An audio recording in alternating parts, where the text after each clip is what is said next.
la diapositiva. Ok. Con los betalactámicos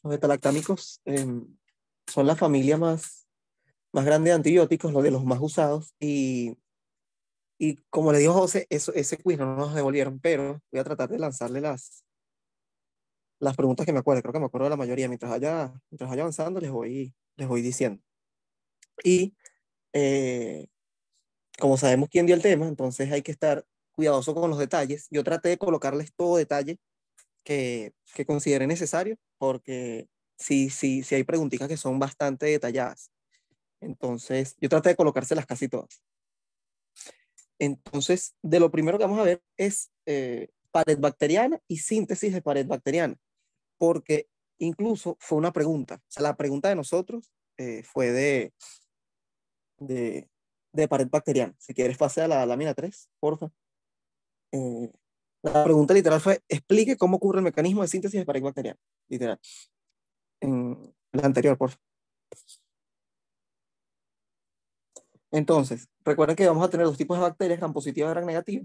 Y lo que quiero señalarles acá en esta imagen, del lado izquierdo tenemos las gram positivas, que ellas van a tener una pared o una capa de peptidoglicano muy gruesa.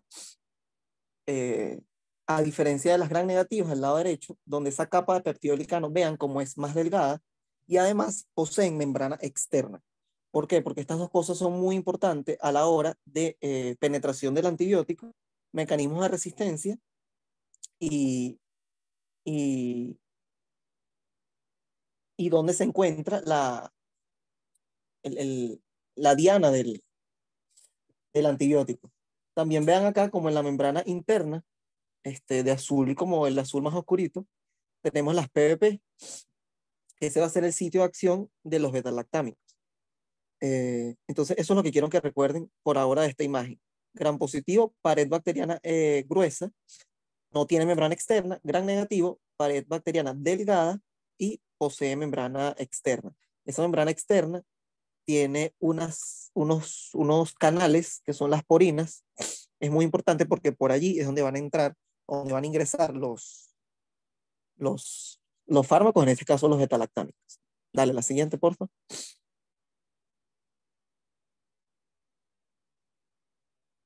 Entonces, la síntesis de pared bacteriana se divide en 4 pasos. Y bueno, la pregunta de nosotros había que describir los 4 pasos. Entonces, comenzamos con un primer paso, que es la síntesis de los precursores. Esos precursores van a ser el N-acetilglucosamina y el N-acetilmurámico. Importante. Algo importante del N-acetilmurámico es que él tiene una cadena, un pentapéptido de 5 aminoácidos. Los dos importantes van a ser el último. Las dos de alanina, las dos últimas de alanina, porque son súper importantes para el mecanismo de acción de los betalactámicos. Pero entonces, el N-acetilmurámico, NAM, va a tener un pentapéptido, es decir, 5 aminoácidos. Alanina, glutamato, lisina y 2 de alanina. Alanina al final. Entonces, en la primera reacción, lo que se va a hacer es la síntesis de ellos. En la segunda, lo que va a tener es el acoplamiento de ese pentapéptido, donde ocurre como tal del N-acetilmurámico, y el paso o la translocación de ese pentapéptido desde la parte interna, porque todo esto ocurre en el citoplasma, hacia la membrana externa. Yo los voy a ir desarrollando pelo a pelo, pero se los voy diciendo una vez. Por medio del bactoprenol. O sea, es cuando pasa de la parte interna de la bacteria, del citoplasma de la bacteria, hacia la parte externa de la membrana. En el paso número 3 va a ocurrir la transglicosilación, que es simplemente que va a ocurrir polimerización de todas estas unidades de N-acetilglucosamina y N-acetilmurámico. O sea, se unen por enlaces peptídicos. Y en la última fase, que es la más importante de los betalactámicos, que va a ser la transpeptidación, porque acá es el sitio, el punto donde van a actuar los antibióticos betalactámicos, justamente en esta fase 4 de transpeptidación. Y simplemente es donde ocurre el entrecruzamiento de las cadenas de ese que yo polimericé en la fase 3, en la fase 4, voy a generar el entrecruzamiento para generar una malla. Recuerden que el peptidoglicano es una malla que se encuentra en las bacterias. Ya diferenciando las que una es gruesa y la otra es fina, pero se encuentra en las dos. La siguiente, porfa. Vamos ahora, una por una, esas fases. Pues como les digo, fue la primera pregunta de desarrollo del quiz de nosotros. Entonces, lo primero que yo voy a hacer, como ven acá, es la síntesis en el citoplasma, con el citosol, de esos dos, de las unidades de N-acetilglucosamina, NAG, y N-acetilmurámico, ¿verdad? Como vemos acá, a partir del que van a estar unidas a un UDP, a un uridín difosfato. Entonces, en esta fase 1, se sintetizan los dos a partir de la N-acetilglucosamina, se obtiene el N-acetilmurámico y ese N-acetilmurámico, como les dije, se le va a agregar esta cadena lateral de 5 aminoácidos, que los dos importantes son los dos blanquitos, que son la dealanina. Eso es lo que ocurre acá en la fase 1. Yo en mi respuesta coloqué estas dos inhibiciones. Por ejemplo, la cicloserina impide la síntesis de esa cadena lateral de 5 aminoácidos. Y la fosfomicina impide la conversión de la N-acetilglucosamina en acetilmurámico. O sea, yo sé que son sitios de acción y mecanismos de acción de otros fármacos que no son beta-lactámicos, pero yo en mi respuesta igual lo agregué porque, bueno, él lo da así. Pero ustedes ven si lo agregan o no lo agregan en tal caso que se las pregunto. Entonces, fase 1 simplemente es la síntesis de, de, de estas unidades de acetilglucosamina y acetilmurámico. La siguiente, por favor. En la fase 2, como les dije, entonces va a ser el paso o la translocación, me gusta más ese término, o el transporte de las unidades, ellas dos independientes, hacia la membrana externa. Es decir, pasan del citoplasma a la parte externa de la membrana. Y esto lo realiza por medio de una molécula o una proteína llamada el bactoprenol. El bactoprenol simplemente lo que como ven en la imagen, es pasarla de la parte interna a la parte externa. Y ese bactoprenol se recicla. Yo lo vuelvo a utilizar después que ocurre la translocación. Bueno, ese reciclaje de bactoprenol es otro punto donde actúa la bacitracina. O sea, la bacitracina, su mecanismo de acción inhibe el reciclaje del bactoprenol. Como les digo, tampoco es un mecanismo de acción de los beta-lactámicos, pero dentro de la síntesis de pared bacteriana, él hace bastante énfasis en esta parte. Entonces, fase 2 simplemente es el transporte de las unidades en acetilglucosamina, en acetilmurámico, hacia la parte externa de la membrana. La siguiente, por favor. Fase 3 y 4, diría yo, son las más importantes. Como les dije, fase 3 ocurre la polimerización. Es decir, todas esas unidades de N-acetilglucosamina, acetilmurámico, dime. ¿Era una pregunta? ¿O fue que se activó el micrófono?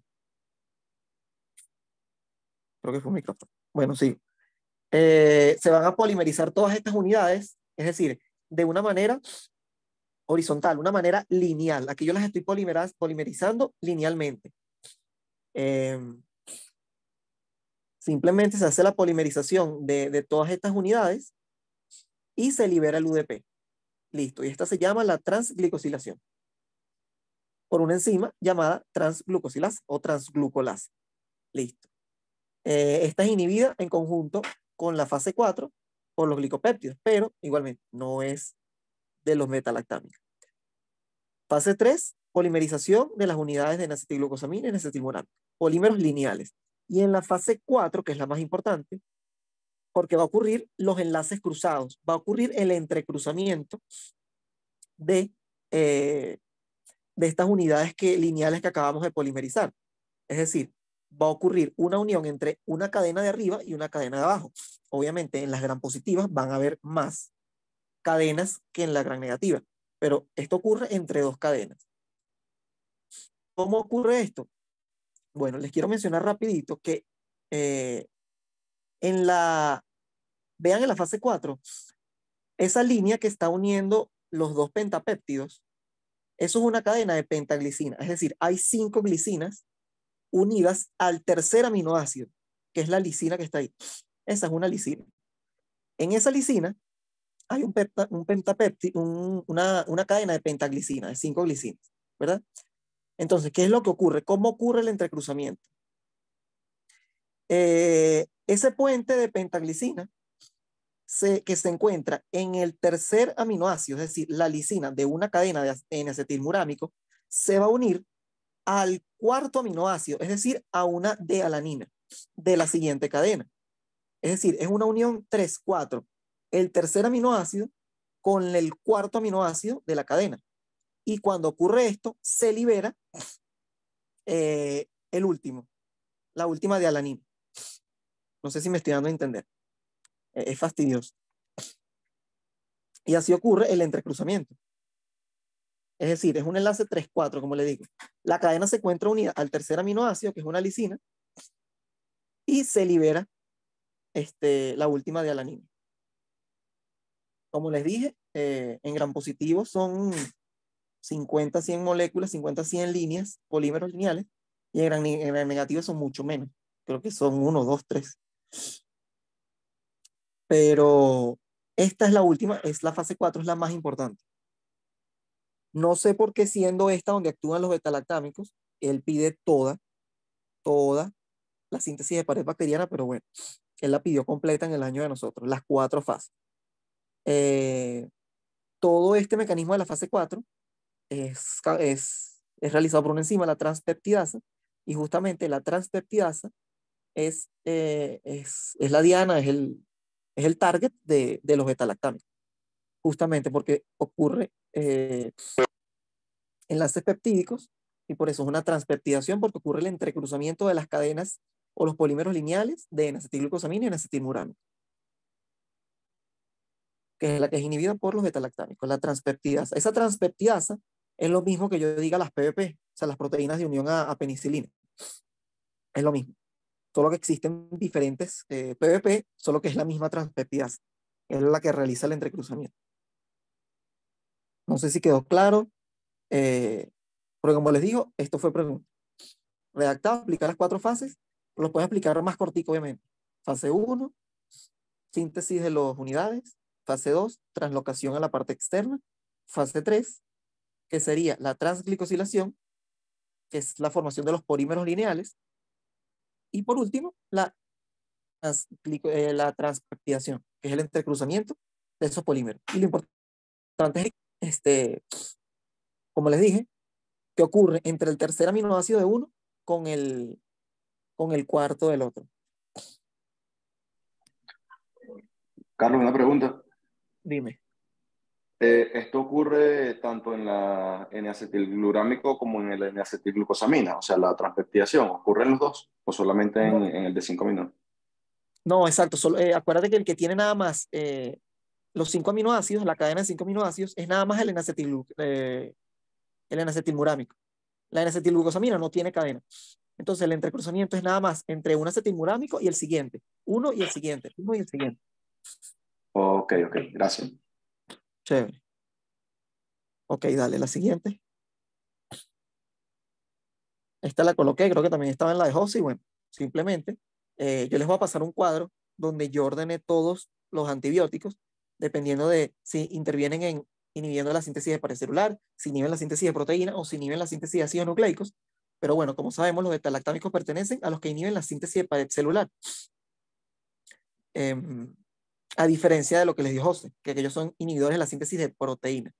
Aquí es pared celular y bueno, se encuentran todos los betalactámicos que son los más usados.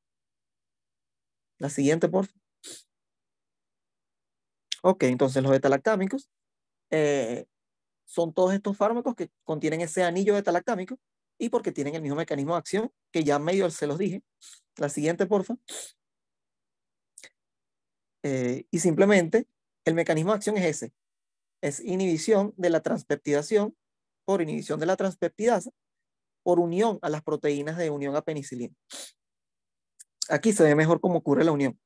Vean como yo tengo mi N-acetilmurámico, y entonces la transpeptidasa donde actúan uniendo dos cadenas lineales de N-acetilmurámico por medio de esa cadena de pentaglicina.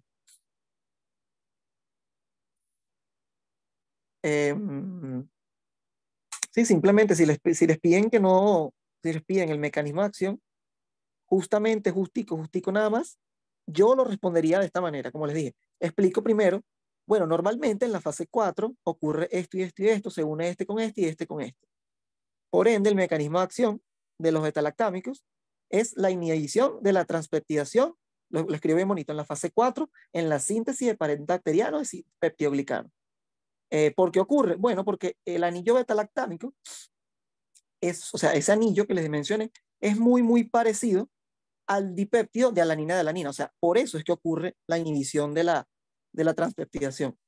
Porque el anillo betalactámico es muy parecido al de alanina, que es el sustrato de la transpeptidasa. O sea, la transpeptidasa ataca, es ahí, al de alanina, es decir, a los dos rojitos. Corta el último y genera la unión entre 3,4, entre el tercer aminoácido con el 4.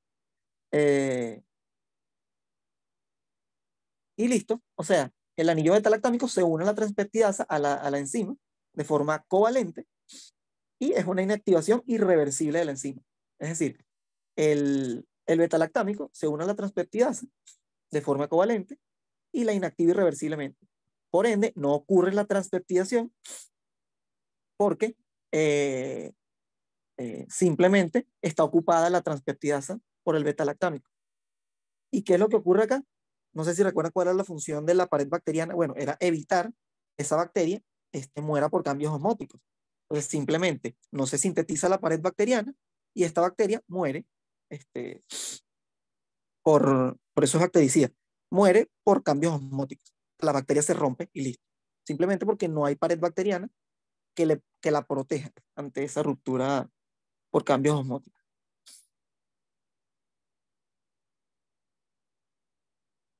La siguiente, por favor. Aquí sería lo mismo, de otra manera explicada. La transpeptidasa, que es el sitio de unión de las... Ahí es donde se une la penicilina como tal. Cuando tenemos la acción de los betalactámicos, quiero que consideren tres formas importantes, como les dije cuando estábamos viendo la membrana. Es decir, es muy importante el acceso del betalactámico al sitio de acción. Es decir, yo necesito que mi antibiótico, ya que tiene los dibujitos ahí de las membranas, lleguen a, no sé si las ven, en la membrana interna donde está la proteína que tiene dos, que parece como una pinza. Esa es la PPP, esa es la transpeptidasa, ¿verdad? Yo necesito que el fármaco me llegue ahí. Entonces, esa es una de las cosas que yo tengo que considerar en la acción de este fármaco. Lo segundo sería la interacción en ese punto, es decir, con las PPP, con la transpeptidasa. Y número 3, lo importante sería cuál es el resultante de esta acción, que sería la inhibición de la transpeptidación y de la síntesis de pared bacteriana. Ok. ¿Por qué es importante esto? Porque yo voy a tener mecanismos de resistencia bacteriana, que son múltiples, se los voy a decir uno por uno, pero hay uno que es el más importante. Entonces, ¿cuáles van a ser estos mecanismos de generación de resistencia? El primero va a ser alteraciones a nivel del receptor o mutaciones a nivel del receptor. ¿A qué me refiero con receptor? Con la proteína target, con la proteína diana. Y en este caso les dije cuál va a ser. Va a ser la transpeptidasa, la PBP. Entonces, ¿qué es lo que pasa? Van a haber bacterias que simplemente generan PBPs o transpeptidasas de baja afinidad. Es decir, que disminuye su unión al fármaco. O simplemente, si la proteína es totalmente diferente, no se produce unión. Es decir, no hay unión del betalactámico a la PBP o a la transpeptidasa. Este es uno de los mecanismos más importantes en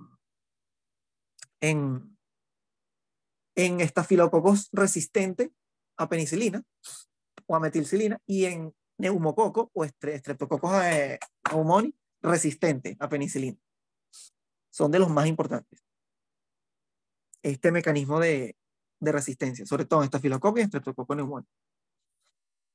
El siguiente sería disminución de la concentración del fármaco. ¿En dónde? En el sitio de acción. Recuerden que les considero cómo llega y cuando está en el sitio de acción. Entonces, un mecanismo de resistencia es disminuir la concentración del fármaco en ese sitio. Entonces, tengo dos. El primero sería bombas de flujo activo, es decir, el fármaco entra y hay una bomba de flujo que lo saca. El fármaco entra y por transporte activo saca. La bacteria saca el antibiótico, en este caso el beta-lactam. Y lo otro sería pérdida de porinas, sobre todo en gram negativos, porque les dije que los gram negativos tienen membrana externa y por esas porinas es que ingresa el fármaco para que llegue al sitio de acción.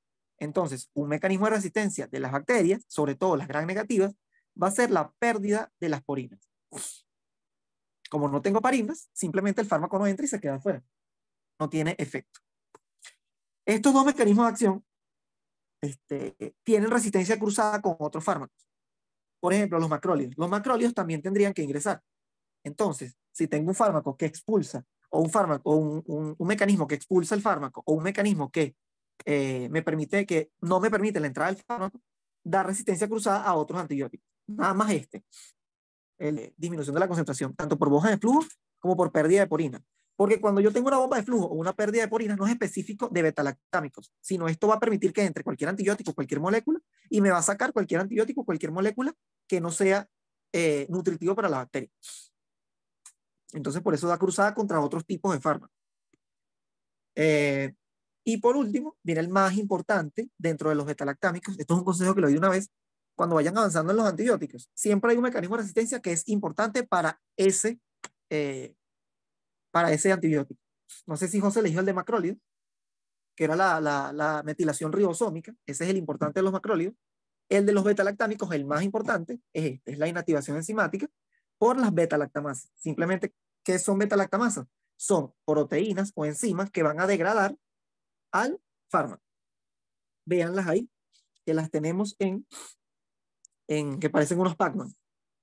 Entonces, ¿dónde van a estar situadas las beta-lactamasas? O sea, las beta-lactamasas siempre van a estar cerca de la capa de peptidoglicano.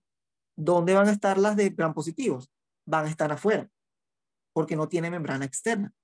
Pero las de gram negativo van a estar dentro, van a estar entre la membrana interna y la membrana y la capa de peptidoglicano. Entonces, estas tienen dos características que se encuentran situadas así dependiendo del tipo de bacteria. En gram positivos, las beta-lactamasas no son muy eficaces. ¿Por qué? Porque se encuentran en la parte externa de la bacteria. En cambio, en las de gram negativo son muy eficaces porque fármaco que entre en ese espacio tan estrecho, fármaco que degrada. Véanlo, porque están ahí encerraditas, están en ese espacio estrecho. Entonces, las beta-lactamasas de gram negativo son más eficaces que en gram positivo. Pero lo segundo que hay que tener en cuenta con respecto a las beta-lactamasas, tomando en cuenta el tipo de bacteria, es que en gram positivo no son muy eficaces, pero tienen efecto poblacional. ¿A qué me refiero con esto?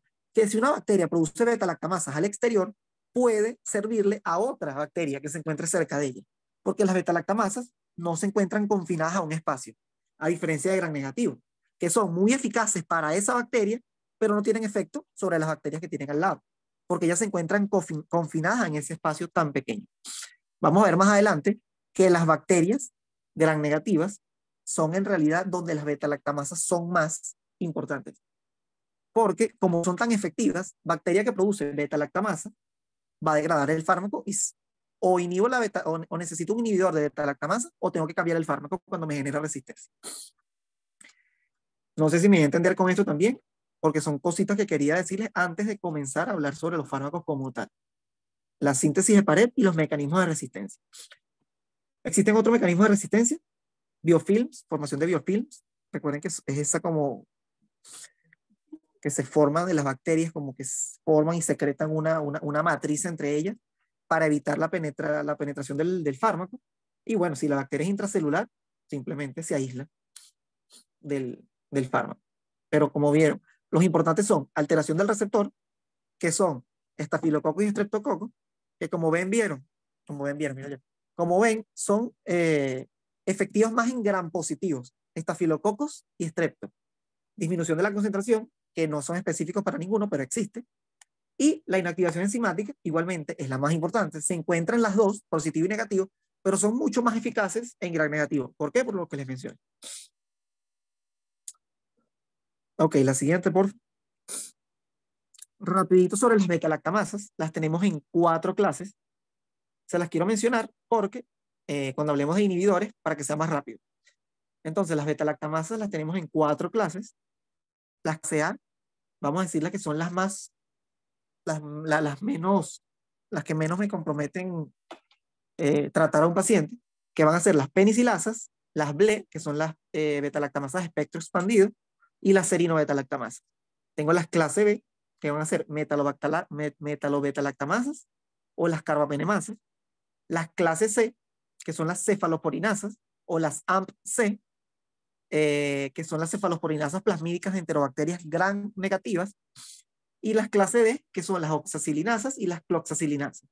OXA 23 y OXA 48. Esto simplemente agarran, caletre con estas 4 y listo.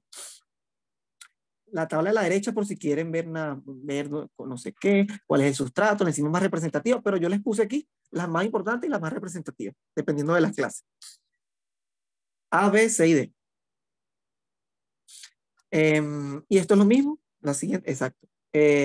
Las BLE son las clase A, las carbapenemasas, que pueden ser clase B o clase D, la OXA 48, la beta-lactamasa resistente a inhibidores de beta-lactamasa, que son las clase A, y las cefalosporinasas plasmídicas de gram negativos, que son las clase C. Son las más importantes que se tienen que aprender. Clase A son las BLE.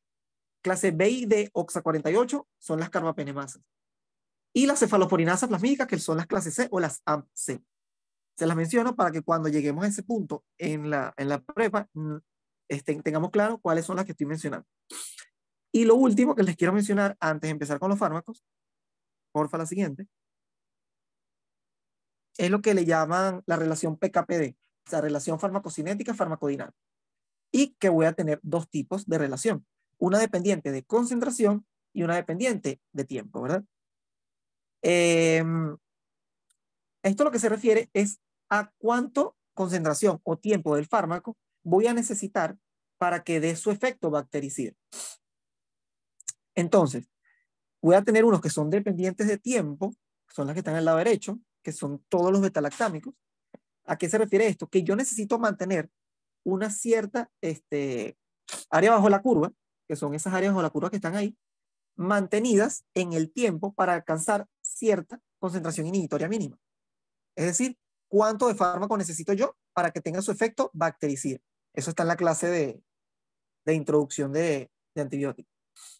Y yo necesito mantenerlos en un cierto tiempo y no tanto en la concentración. O sea, yo necesito que la concentración se mantenga en un tiempo, pero no que la concentración sea tan elevada.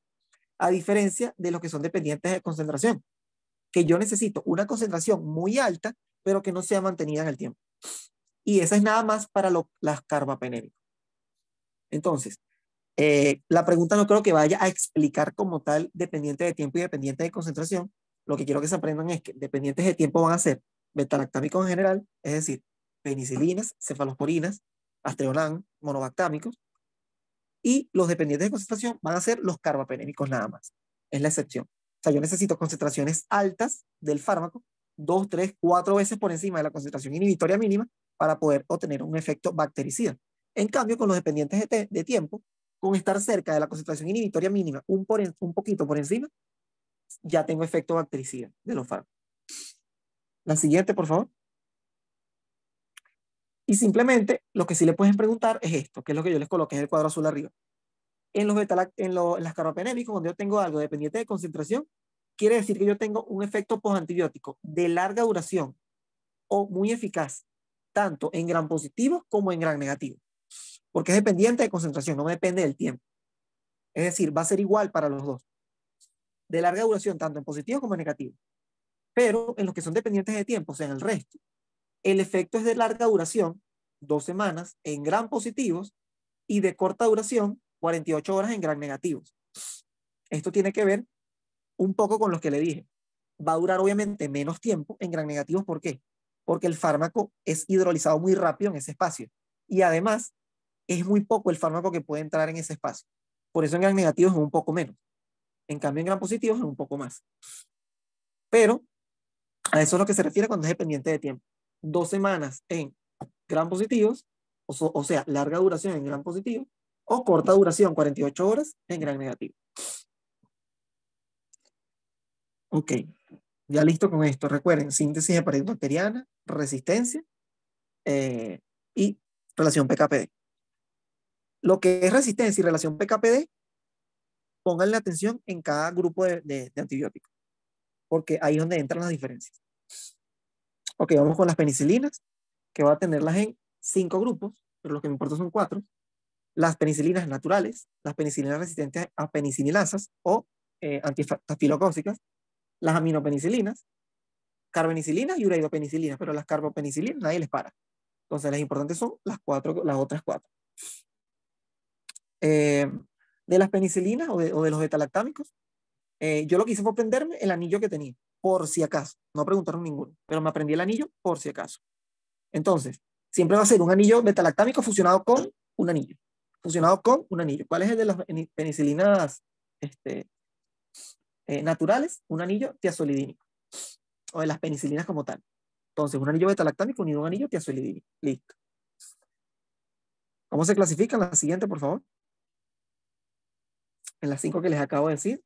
La siguiente. Ok. En líneas generales, las penicilinas y en realidad todos los betalactámicos van a ser hidrosolubles. Sin embargo, a pesar de ser hidrosolubles, tienen una amplia distribución. Líquido articular, pericárdico, pleura, bilis. Y un poco menos en células fagocíticas, prostática y líquido intraocular. Pero sí llega a esos líquidos, pero es mucho menor que en los anteriores. El punto es que tienen distribución amplia. Atraviesan placenta. O sea, tienen buena penetración en barrera placentaria y a pesar de ser antibióticos, como tienen escasa toxicidad, son de elección durante el embarazo. Las penicilinas y los betalactámicos. Atraviesan líquido cefalorraquídeo y es muy importante si hay inflamación o no. Una pregunta de examen que yo recuerdo era que cómo era el porcentaje, o sea, así de descriptivo es, cómo era el porcentaje de penetración de penicilina cuando las meninges están inflamadas. Entonces, pila siempre, yo se los coloqué y se los remarqué en rojo, cuando haya penetración de algún betalactámico en el sistema nervioso central o líquido cefalorraquídeo, vean el porcentaje que penetra ese fármaco y si es en meninges inflamadas o no. Con meninges inflamadas nos referimos a meningitis. Atraviesa placenta. Como son hidrosolubles, la eliminación es renal en un 90-100% aproximadamente, aunque bueno, depende de cada fármaco, pero la eliminación en betalactámicos, en líneas generales, hidrosolubles, renal. En algunos hay metabolismo hepático y en algunos hay secreción biliar. Entonces, ¿cuáles son los que se van a aprender? Los que tienen metabolismo hepático y los que tienen secreción biliar porque tienen reacciones adversas importantes. Entonces, aquí nos vamos a aprender excepciones de los fármacos. Por ejemplo, una pregunta de examen también fue, ¿cuál es el único carbapenémico que tiene metabolismo hepático? Que es el ertapenem. Nos lo preguntaron. Entonces, como les digo, son bastante puntuales las preguntas. Y los tiempos de vida media son relativamente cortos, entre 30 y 90 minutos, pero bueno, sabemos que esto va cambiando dependiendo del fármaco. La siguiente, por favor. Vamos entonces con las penicilinas naturales. Voy a tener 2, penicilina G y penicilina B. Las penicilinas G son inestables en pH gástrico. Por ende, no tienen administración por vía oral. Por eso existe la penicilina B, que es la que tiene administración vía oral. ¿Cuáles van a ser los vías de administración de la penicilina G? Van a ser vía intravenosa, si es la penicilina cristalina, o intramuscular, si es la penicilina benzatínica o procaínica. Entonces, muy importante que lo que hace la benzatina y la procaína es que yo pongo una inyección intramuscular y la benzatina y la procaína hacen que ese fármaco se me mantenga en ese sitio de colocación por tiempo prolongado y vaya liberando pelo a pelo el fármaco, en este caso el antibiótico, a la circulación. Es decir, yo coloco mi penicilina procaínica y, como les puse ahí, tiene una concentración plasmática de 24 horas. En cambio, la benzatínica, yo la coloco y tengo una concentración plasmática hasta 26 días. Y les lanzo otra pregunta de examen. Nos pusieron cuál era el tiempo de concentración plasmática de la procaínica, que fue de 24 horas. Pero bueno, les pueden preguntar también benzatínica, 26 días. Entonces, administración intramuscular en forma de penicilina benzatínica, que dura 26 días, y penicilina procaínica, que dura 24 horas. La penicilina B, como les dije, es vía oral y su absorción es alterada por las comidas. Butó es bastante específico con esto de las comidas, entonces por eso se los remarqué en rojo. Porque, por ejemplo, la amoxicilina con clavulánico no es afectada por las comidas, más bien debe tomarse con comidas para que tenga mejor absorción. En cambio, penicilina B, alterada por las comidas. Y si es alterada por las comidas, necesita comerlo 30 minutos antes o 2 horas después de comer. y tiene menores concentraciones por vía oral, obviamente, por todo lo de metabolismo primer paso, biodisponibilidad, todo lo que tiene que ver con absorción, pero bueno, también existe este modo de presentación, pero no es el más usado. Les coloqué esto acá abajo de equivalencias por si acaso. Una unidad de penicilina equivale a 0.6 microgramos, por ende, 1.000.000 de unidades, que es la presentación que viene, es 0.6 gramos, y para yo tener 1 gramo de penicilina, son 1.600.000 unidades internacionales de penicilina. Simplemente se aprenden esa, ya, caletrico, pum, y listo. Distribución. Bueno, volumen de distribución, unión a proteínas plasmáticas en 60, no es muy importante. Hidrosolubles, ya les dije. Algo que se van a tener todos los betalactámicos es que eh, van a tener interacción con el probenecid. Recuérdense que era un uricosúrico. Entonces, betalactámicos van a tener interacciones con el probenecid. En el punto de la distribución, el probenecid va a competir con la unión a la albúmina. Es decir, si yo tengo probenecid, este se va a unir a la albúmina y entonces el betalactámico, en este caso la penicilina, va a aumentar su concentración plasmática y por ende aumenta la distribución y por ende aumenta la vida media. Entonces, el probenecid va a competir con los betalactámicos, en este caso la penicilina, por la unión a la albúmina. Y como yo les dije, tiene buena concentración en hígado, bilis, riñón, semen, líquido articular, es uno de los más usados, penicilina y betalactámico. Aquí viene la pregunta que nos hicieron. En líquido cefalorraquídeo, si no hay inflamación, o sea, no hay meningitis, la penetración es de menos de 1%. Pero si hay meningitis, la penetración es del 5%. Nos lo preguntaron. Cuando había meningitis, ¿cuánto era la penetración de la penicilina? Bueno, 5%. Con respecto a la eliminación, como les dije, 60-90 vía renal. Esto es importante, 90% ocurre por secreción tubular y 10% por filtración. Entonces, como ya les estoy diciendo que 90% es por secreción tubular, aquí viene la segunda interacción con el probenecid. Es decir, el probenecid, cuando yo lo agrego con penicilinas naturales, va a inhibir la secreción. Es decir, me aumenta el tiempo de vida media del fármaco, porque inhibe la secreción. El probenecid interactúa con las penicilinas. Incluso una de las formas de yo aumentar la vida media de la penicilina es administrarla en conjunto con probenecid, porque eso me inhibe la secreción tubular y como el 90% por secreción tubular, aumento la concentración del fármaco y aumento el tiempo de vida media del fármaco. Como son excretados por vía renal, si yo tengo anuria, el tiempo de vida media pasa de 30 minutos a 10 horas. Entonces, mosca, porque aquí es cuando también Buto se pone qué fármaco requiere ajuste renal y qué fármaco no requiere ajuste renal. Generalmente, todos van a requerir ajuste renal, porque siempre que tenga una excreción renal alta, va a requerir ajuste renal. Cuando no requiere ajuste renal, yo se los puse. Pero bueno, en líneas generales, requiere ajuste renal. Y así como atraviesa placenta, también penetra leche materna, 3 al 15%. La siguiente, por favor. Entonces, aquí les puse, si yo tengo probenecid y también el mismo efecto es con la uremia, van a pasar 3 cosas. Ya les mencioné 2. Número 1, aumenta la concentración plasmática y el tiempo de vida media. ¿Por qué? Porque inhibe la secreción tubular. Ok, eso es lo primero que ocurre. Número 2, aumenta la concentración en LCR. ¿Por qué? Recuerden que nosotros tenemos la glicoproteína P, que ella lo que hacía era bombearme del sistema nervioso central y de otros sitios fármaco. Es decir, fármaco que entra al LCR, la glicoproteína P, no sé si lo han leído, expulsa fármaco del sistema nervioso central. Y esto lo hace por medio de esta glicoproteína. Entonces, al yo tener un fármaco como el probenecid o la uremia que me inhibe este bombeo activo, aumenta la concentración en LCR. Y entonces, en personas que tienen, que son sensibles, sufren de epilepsia o que han tenido convulsiones, pueden aumentar el riesgo de convulsiones esta inhibición del probenecid o por la uremia, por productos nitrogenados. Entonces, pendiente con eso. Uremia va a verlo aquí en personas que tengan enfermedad renal, obviamente.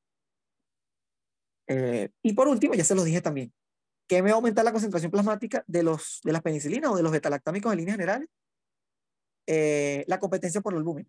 El probenecid y la uremia compiten con el fármaco por la albúmina. Entonces, desplazan al fármaco, el probenecid se une a la albúmina y me aumenta la concentración plasmática del fármaco. Que en ciertos, como les dije, cuando yo quiero aumentar concentración y tiempo de vida media, como les dije, puedo administrar la penicilina con el probenecid para buscar estos efectos. Siguiente, por favor.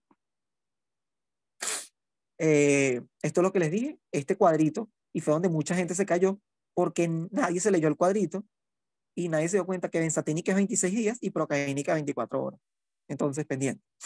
Vean como vía oral, ven, el pico no es tan alto como el de la intramuscular, ni como el de la intravenosa. Siguiente. Entonces, en líneas generales, el espectro de las penicilinas es contra gram negativos. Perdón, ¿qué dije? Contra gram positivos, en líneas generales. Gram positivos como neumococo, viridans, cuando hay endocarditis por viridans, la indicación es penicilina, listeria, la indicación es penicilina, y espiroquetas, todo como bien saben todos, tratamiento del sífilis, treponema pálido, voy con penicilina. Y algunos anaerobios, pero sobre todo anaerobios que se asocian a mordedura de rata, mordedura de animales. ¿Dónde es que no son muy buenos? ¿Cuál es el gran positivo que no tiene actividad? Contra estafilococos aureus. Ya los estafilococos aureus, los epidermidis, han generado demasiada resistencia a las penicilinas y ya no se usan una penicilina para un estafilococo aureus, un epidermidis. Es generalmente porque tienen estas beta-lactamasas de clase A, las penicilinasas, y simplemente el fármaco no tiene efectividad. Por eso se crearon los fármacos, que es el siguiente grupo, que es los resistentes a penicilinasas, pero ya hoy en día incluso ya la oxacilina tiene demasiada resistencia a estafilococos aureus. Como saben, toda la crisis de resistencia, ya casi que nos estamos quedando sin antibióticos para estafilococos aureus. Pero bueno, el punto es que penicilina no tiene actividad contra estafilococos aureus hoy en día porque ya ha generado demasiada resistencia. Siguiente. Entonces, ¿cuáles van a ser las indicaciones de las penicilinas? Como se los mencioné. Aquí están todas, les resalté las más importantes que yo me aprendería. Al neumococo si es sensible, porque si es resistente obviamente no va a tener efecto. Sin embargo, nadie te va a poner una penicilina para una infección por neumococo, pero está descrita, hay que poner. Estreptococos betamolíticos, Viridan, como le dije, para endocarditis se usa penicilina. Anaerobios, no es la primera línea. Estafilococos sí es sensible, pero como les dije, ya eso no se usa. Neisseria, sobre todo Neisseria meningitidis, indicación de penicilina, sobre todo en neonatos. Sífilis, obviamente, actinomicosis, difteria, para eliminar el estado de portador, aunque difteria, me imagino que se los dijo José, macrólidos también se puede usar para difteria, para eliminar el estado de portador. Anthrax, Clostridium, sobre todo Clostridium difficile, perdón, Clostridium perfringens, fiebre por mordedura de rata, Pasteurella multóchida, que eso es mordedura sobre todo de perro, listeria y Lyme, uso la penicilina. Como ven, se puede usar para muchas cosas, así que con las indicaciones, pendientes. Aunque que yo recuerde, las indicaciones no fueron tan específicas en nuestro examen. Las preguntas eran más hacia todo lo que le dije a Aquí las preguntas sí son más de farmacocinética y farmacodinámica, no tanto de usos terapéuticos. Pero bueno, no está de más que se las lean y se las aprendan. La siguiente. Vamos con las resistencias a penicilinasas, las antiestafilocócicas, como les dije. Como generó mucha resistencia a penicilina, se crearon estos fármacos. Entonces, estos sí los tengo por vía oral, pero la absorción es rápida, incompleta, una biodisponibilidad de 30 a 80 no es muy buena, y es afectada por los alimentos. Por ende, al igual que la penicilina B, 1 o 2 horas antes o 1 o 2 horas después. Distribución, bueno, es muy importante, unión a proteínas plasmáticas altas. Nafcilina, concentración inadecuada para meningitis, no se usa para meningitis. Eliminación, así sea por secreción tubular o excreción biliar. Estos fármacos dicen que no requieren ajustes en insuficiencia renal, en cambio las penicilinas sí, y no son eliminados mediante hemodiálisis. Porque recuerden que si yo tengo un paciente que necesito eliminarle un fármaco con enfermedad renal, yo podría realizarle hemodiálisis para eliminar ese fármaco del cuerpo. Bueno, en el caso de estos, no son eliminados mediante hemodiálisis. Se los coloco porque son detalles que están de los fármacos y bueno. Y tiempo de vida media, 30 a 60 minutos, como les había dicho. Siguiente. Entonces, ¿para qué sirven la penicilina resistente a penicilinaza? Bueno, a estafilococos aureus epidermidis que sean sensibles a metilcilina. Sensibles. Y como les dije, cada vez son más resistentes. Entonces, bueno, ya la metilcilina no se usa, sino quedó nada más para estudios. sino las que se usan son las isosaxocilpenicilina, que son la dicloxacilina, la oxacilina y la cloxacilina, que en orden de potencia se los coloco así. Dicloxacilina es más potente que cloxacilina y que oxacilina. Veanlo como por el tamaño de la palabra. La palabra más grande es el más potente y va disminuyendo. Y la nafcilina es el menos potente. Sin embargo, a nivel de espectro, todas tienen el mismo espectro. Las que más se usan, la oxacilina. Pero incluso en Venezuela, la oxacilina ha mostrado demasiada resistencia. Entonces ya casi no se usa. En el mundo van a ver que la indicación es oxacilina. Pero eso depende de la resistencia de cada país. Siguiente. Bueno, ya les dije. Los usos, infecciones por auris y epidermidis sensibles. Y obviamente no posee actividad contra MRSA, que es Staphylococcus aureus metilcilino resistente. Siguiente. Vamos con las aminopenicilinas, que es el grupo más usado, todos las conocen, ampicilina y amoxicilina. Entonces vamos pelo a pelo porque amoxi y ampicilina tienen varias cosas características. Ampicilina la tengo bioral y parenteral, amoxicilina la tengo bioral. Ellas son estables en medios ácidos, es decir, se absorben de buena manera, pero la amoxicilina tiene una absorción oral, es completa y no es interferida por alimentos. O sea, es un fármaco excelente para administración por vía oral. Incluso es el beta-lactámico, ojo, beta-lactámico con mejor perfil para administración oral. Porque como van a ver, las quinolonas tienen mejor perfil, pero el beta-lactámico con mejor perfil es el amoxicilina. Y además, la amoxicilina tiene concentraciones 2 a 2.5 veces mayores que ampicilina. Por eso es mejor la amoxicilina y que la ampicilina. Y además la ampicilina te da más efectos adversos, tipo diarrea. Entonces, la amoxicilina siempre va a ser mayor elección. Como les dije, también la tengo intramuscular, que obviamente si es intramuscular va a tener mayor concentración máxima. Pero la ampicilina, la ingesta de la comida disminuye absorción. Y eso es lo que le da una desventaja con respecto a la amoxicilina. La eliminación, ambos, pero sobre todo ampicilina, si les piden una sola es la ampicilina, sufre circulación enterohepática. Y sufre circulación enterohepática y sufre secreción biliar. Más adelante vamos a ver cómo es esta RAM, pero ahorita lo que quiero es que sepan es que la ampicilina puede generar una reacción adversa de diarrea e hipoproteinemia. Esa es su reacción adversa más importante. La presenta más la ampicilina, pero las dos lo tienen, tanto ampicilina como amoxicilina. Los dos son eliminados por vía renal. La insuficiencia renal prolonga la vía media y requieren ajuste. Y como les dije, todos, probenecid interfiere con la excreción. Por ende, probenecid me aumenta las concentraciones plasmáticas. La siguiente. Amoxicilina y ampicilina. Como vimos, vamos avanzando en espectro. Vamos a decir que de las penicilinas son las que tienen mayor espectro. Como ven, miren como cuando yo la asocio a incluso sin asociarla a un inhibidor de beta-lactamasa, tienen cierta acción contra gran negativos. Pero mira que cuando le coloco su inhibidor de beta-lactamasa, amoxicilina con clavulánico y ampicilina sulbactam, vean cómo me aumenta completamente el espectro contra gran negativos. Entonces, son una buena elección para fármacos gran negativos. Y en todo esquema de infección del tracto respiratorio alto y bajo, van a encontrar la amoxicilina como primera indicación. Que cada vez se está generando más resistencia, sí, pero todavía las sociedades proponen la amoxicilina con clavulánico como uso.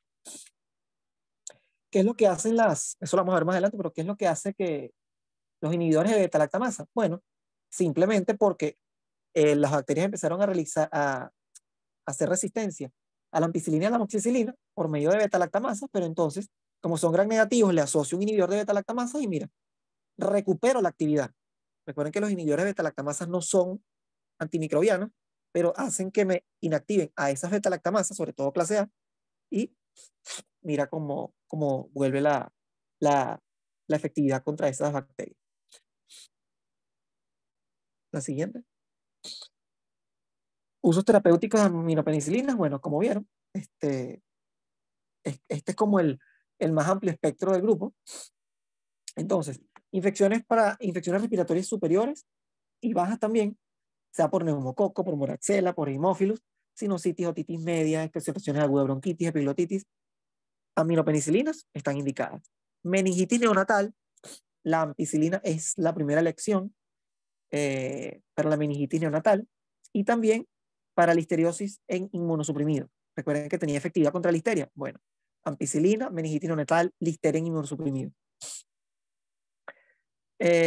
Y se puede considerar en algunas infecciones para anaerobios, ya sea por mordedura y por broncoaspiración. Se puede considerar, no es la primera elección, pero se puede considerar porque tiene efectividad contra anaerobios, pero no es el de primera elección. Aquí sale infección del tracto urinario, está descrito, está en el libro, pero como vemos hoy en día, ya no se usa una amoxicilina con clavulánico para una infección del tracto urinario. La mayoría de las mujeres se toman una amoxicilina y se dan cuenta que eso no hace nada.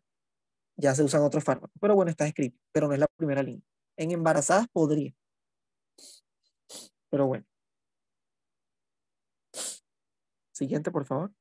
Vamos con el siguiente grupo, que como les dije, a la carbenicilina, las carboxy, nadie le para eso, porque son inferior a ampicilina y son inferior a piperacilina, o sea, están como ahí, pero nadie usa eso. Entonces vamos a enfocarnos en la piperacilina, que son las ureopenicilinas, que la única es la piperacilina. Solo lo tengo disponible en vía intravenosa, y al igual que la amoxicilina y la ampicilina, sobre todo ampicilina, presenta circulación enterohepática. Por ende, como presenta circulación enterohepática, me va a presentar de reacción adversa, diarrea e hipoprotrominemia. Ya van a ver, recuerden, a la piperacilina también, más adelante cuando se los explique. Como tiene circulación enterohepática, tiene alta concentración biliar, se distribuye en el sistema nervioso similar a las anteriores, y eliminación renal requiere ajuste. Ok. ¿Qué es lo importante? Siguiente, por favor. De la piperacilina. Bueno, son igualitas a las aminopenicilinas, solo que si comparan con las aminopenicilinas, yo no tenía efectividad contra pseudomonas. Y recuerden que la pseudomonas es un gran problema de infecciones nosocomiales. Entonces, aquí es donde, por medio de la piperacilina, yo tengo un espectro de alcance sobre pseudomonas aeruginosa. La piperacilina no tiene, pero si yo asocio mi piperacilina como la pseudomonas también es gran negativa, a un inhibidor de beta-lactamasa, que es el tazobactam, piperacilina, tazobactam, listo. Adquiero y mira cómo tengo más bien mucha efectividad sobre pseudomonas aeruginosas. Simplemente esto es, cuando les pregunten un antipseudomónico tipo penicilina, va a ser la piperacilina, tazobactam. Es el único que tiene efectividad. Siguiente. Obviamente, al ser un fármaco de tanto espectro, de tanto amplio espectro, no es de primera elección. Simplemente yo lo voy a tener reservado para infecciones severas por gran negativo. Infecciones nosocomiales, ¿por qué? Ya les dije, pseudomonas, nosocomial, siempre ténganlos en cuenta. Bacteremias, neumonía, ITU, pero tienen que ser microorganismos resistentes a aminopenicilina, que tengan mucha resistencia a aminopenicilina, como pseudomonas, proteus, enterobacterias. O sea, tienen que ser infecciones severas. Tiene indicación también en neutropénicos febriles, pero tiene que ser una infección severa, y en infecciones intraabdominales mixtas, que generalmente siempre las infecciones intraabdominales son mixtas. Entonces, de piperacilina, tazobactam, infecciones severas, nosocomiales, pseudomonas. Siguiente. Vamos ya con los efectos adversos. Recuerden cuando vimos AINES, el efecto adverso va a ser la hipersensibilidad, que allá habían de las dos, pero el más importante era el no inmunológico. Aquí vamos a tener que el más importante es el mecanismo inmunológico. De la menos severa a la más severa, vamos, exantema maculopapular, urticaria, fiebre, oncoespasmo, vasculitis, enfermedad de suerodermatitis, Steven Johnson y reacción anafiláctica. De la menos severa a la más severa. Pero Buto las divide de esta manera. Entonces, la siguiente, por favor. La vamos a dividir en inmediatas, que son de 2 a 30 minutos, y obviamente las inmediatas son las más severas. Angioedema y anafilaxis, que son mediadas por IgE, hipersensibilidad de tipo 1, pero no son tan frecuentes. Y las aceleradas y las tardías son más que todo las cutáneas y fiebre, cutáneas y fiebre. Las aceleradas son de 1 a 72 horas y las tardías son de más de 72 horas. Y esto se da más que todo por hipersensibilidad tipo 3 por complejo antígeno anticuerpo. Las aceleradas son por IgM, IgE y las tardías por IgM. Y como les dije, son más que todo las cutáneas. Rash, urticaria, Steven Johnson, pero son más tardías. Y son menos severas. O sea, un rash, una urticaria no me compromete la vida del paciente. Las inmediatas, una anafilaxis sí me compromete la vida del paciente. Siguiente. ¿Por qué se da las reacciones de hipersensibilidad? Bueno, simplemente cuando se metaboliza la penicilina, cuando yo rompo el anillo beta-lactámico, me dan dos grupos, pero el grupo que a mí me importa son los ácidos penicilóicos. Esos ácidos penicilóicos actúan como aptenos. Recuerden que un apteno, cuando se une a una molécula, ¿qué pasa? Adquiere inmunogenicidad de inmuno. Entonces, bueno, simplemente a él le gusta preguntarme que cuál es el compuesto que genera la reacción de hipersensibilidad. Bueno, después que yo causo la ruptura del anillo beta-lactámico, se tiene un ácido penicilóico que actúa como apteno y me genera esa reacción de hipersensibilidad. Es decir, se van a generar anticuerpos IgM y IgE en contra de ese apteno formado por los anillos penicilóicos. Listo. Y siempre se encuentran anticuerpos en contra de antipenicilina. Pero son anticuerpos en realidad contra todos los beta-lactámicos, porque todos los beta-lactámicos tienen el anillo beta-lactámico. Sin embargo, son más frecuentes a penicilina. Es muy poco frecuente que una persona te haga una reacción de hipersensibilidad a un carbapenémico. Se puede, en menos del 1%, existe, pero no son tan frecuentes como en la penicilina. Por eso se las doy en este punto. Siguiente, por favor. Obviamente, como todo fármaco, tienen otras reacciones adversas. Flebitis y tromboflebitis, si yo la ingreso vía intravenosa, náuseas y vómitos, la vieja confiable.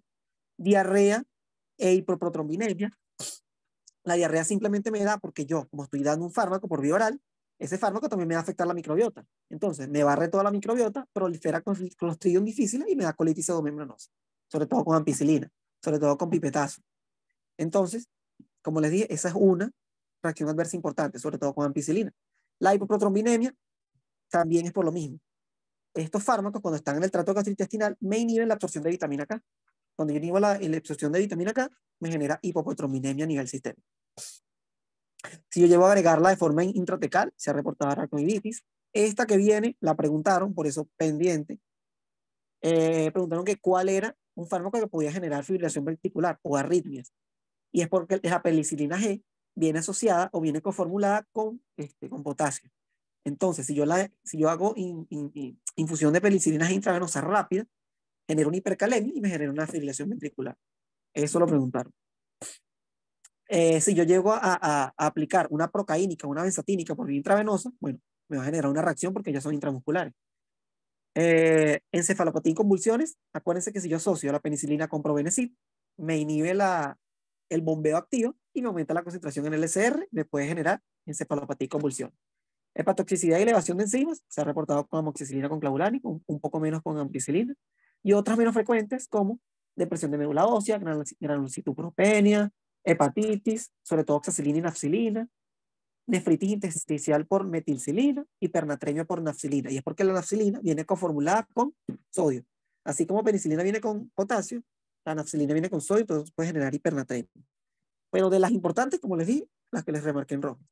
Esas no se las pueden dejar de aprender. Las demás, bueno, queda a elección de ustedes. La siguiente. El espectro, en líneas generales, aquí les dejo todo el espectro, échenle un ojo, igual yo se las dividí en cada uno. Pero bueno, en líneas generales, positivos, negativos, anaerobios, espiroquetas. O sea, en realidad, en líneas generales son de amplio espectro.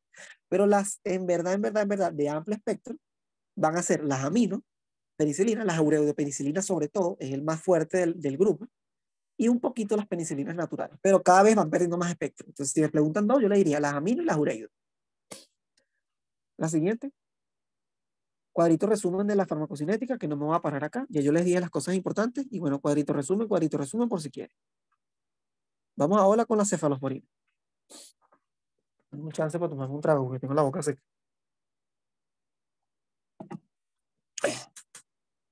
Voy. Ok, cefalosporinas. Yo les digo 5 generaciones, pero bueno, técnicamente no son 5 generaciones. Es primera generación, segunda generación, tercera generación, antipseudomónicos y anti-MRCA. Pero bueno, yo les digo 5 generaciones. La cefalosporina, como les dije, yo me aprendo es el anillo. Es un anillo beta-lactámico con un anillo dihidrotiazídico. Listo. ¿Cómo se clasifican? Aquí las tenemos. Primera, segunda, tercera, antipseudomónicas y estafilococos aureus meticilino resistente. Esto es un fastidio, uno siempre trata de aprendérselas todas, no sé qué. Busquen la mnemotecnia que ustedes quieran. Les puedo dar las que yo me aprendí. O sea, yo, primera generación, por ejemplo, cefadroxilo, todos los conocen. Entonces, yo me lo aprendí. Cefasolina y cefalotina. Aolina, aotina. Entonces, por onomatopeya, no sé, suenan muy parecidas. Entonces, bueno, primera generación. y porque cefazolina es la que más se usa. Entonces, cefadroxilo, cefalotina, cefalecina, cefalotina, cefazolina, primera generación. Y cefalexina. Entonces, Alex. Yo me aprendía una parte de la palabra. Alex, primera generación, con cefadroxilos y las aolinas. Cefazolina y cefalotina. Ok, segunda generación. Furo, Fox. Furo, yo lo asociaba a furosemida y Fox de zorro. Entonces, cefuroxima, cefoxictina y cefotetán y cefamandol. Coño, no les voy a decir la mnemotecnia, si quieren me las preguntan, pero es un pelo grosera mi mnemotecnia de segunda generación, entonces no la voy a decir. Me la preguntan en privado. Tercera generación, ceftriaxona, todo el mundo la conoce. Entonces, las que tienen X confunden un pelo. Entonces, tercera generación, cefotaxima, el taxi. El taxi es de tercera generación. Y cefixima y ceftibuten. Acuérdense de butó. Butó de tercera generación. Ceftibuten. Y cefixima yo la asociaba a Fix You de Coldplay. Entonces, mira, yo siempre la asociaba con algo, pues es la manera de aprenderse. Yo no soy aprenderme las concaletres, sino yo me la aprendí asociándolo a algo. Entonces, ceftriaxona la conozco, cefotaxima es el taxi, cefixima con Coldplay y ceftibuten de butó. Antipseudomónica. En realidad uno se las aprende de lo más fácil. No sé, son como las más fáciles de aprenderse. Ceftacidima, cefepime, cefoperazona, ceftolosana. No tengo mnemotecnia ahí. Y estafilococcus aureus resistente a metilcilina, carolina y prole. Entonces Carolina tiene un problema. Ceftarolina y ceftobiprole. Carolina tiene un problema. Traten de buscar sus mnemotecnias, de qué forma se las aprenden, porque si las tienes organizadas en tu mente por generación, es más fácil saber el uso. O sea, y yo les voy a dar los usos terapéuticos en base a la generación. Entonces, si se las aprenden en base a generación, se aprenden el uso terapéutico y les digo que no les va a servir nada más para el examen. Les va a servir para el examen y de aquí para adelante son las más usadas, la verdad. En hospital, cefalosporinas se usan mucho. Entonces, busquen una manera de aprenderse. Siguiente. Entonces, primera generación, las tengo dependiendo. Si es cefazolina y cefalotina, que ya yo se las agrupé, ellas son las intravenoso y vía oral, o sea, están de las dos. En cambio, Alex y cefadroxilo, cefalexina y cefadroxilo, son nada más por vía oral y modificada por alimentos. Entonces, como les he dicho, las que son vía oral casi todas son modificadas por alimentos, excepto amoxicilina con clavulan. Distribución, obviamente si es intravenoso, tiene adecuada penetración tisular, pero no muy buena. Primera generación no tiene penetración en el sistema nervioso central. Entonces, eso es importante tenerlo en cuenta. Vean como les puse, escasa penetración, 1 o menos de 1%, incluso con meninges inflamadas. Entonces, a diferencia de las penicilinas, las cefalosporinas de primera generación no sirven en líquido cefalorraquídeo, no sirven en infecciones del sistema nervioso central. Su eliminación, como todos los betalactámicos, tienen excreción urinaria, pero cefalotina tiene un 30% en hígado, que obviamente igual sigue siendo un porcentaje más alto urinario, pero bueno, está descrito un 30% de cefalotina en hígado por eliminación hepática. Siguiente. El espectro de la primera generación, básicamente gran negativo, gran positivo. Bueno, tengo hoy con los gran negativos. Básicamente gran positivos. Y el uso en realidad de las cefalosporinas de primera generación, en especial la cefazolina, es profilaxis en intervención quirúrgica.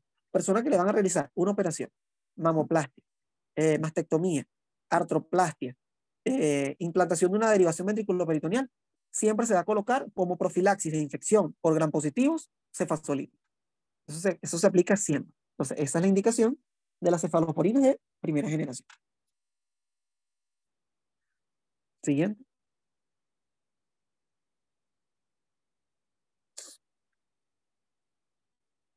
La anterior, por bueno, era para que vieran nada más que ellas tienen muy buena acción sobre gram positivos, muy mala sobre gram negativos. Cefalosporinas de segunda generación, ahora sí la siguiente. Al igual que aquella, también tengo unas que pueden ser intravenosas y otras van a ser oral intravenosa. Entonces, ¿cuáles son intravenosas puros? Fox, cefotetán y cefamandol.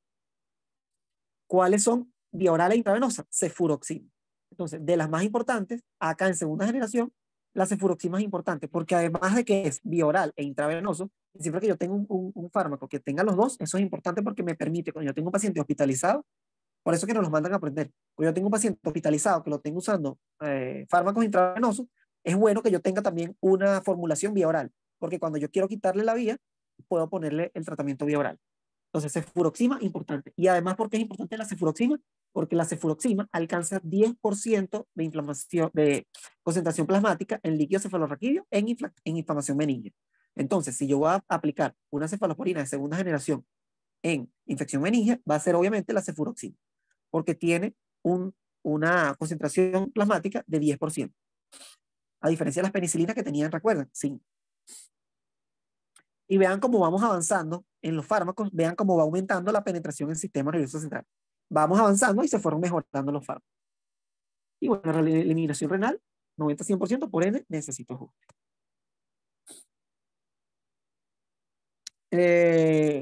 Segunda generación, vean cómo les mejoraron un poco gran negativos, pero perdió en gran positivos.